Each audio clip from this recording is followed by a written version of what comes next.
Hi, today I have XIAOMI Redmi K70 and I want to show you how to remove magnification on this device.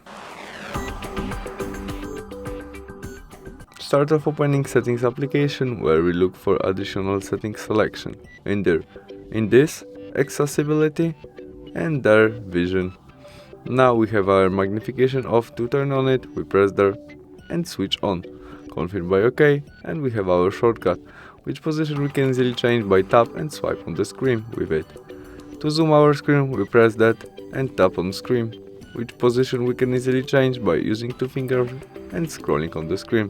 When you try to do that one finger, you can also do it down and up. To turn off our zoom, we press again on our magnification icon. And that's all. Thanks for watching. Bye!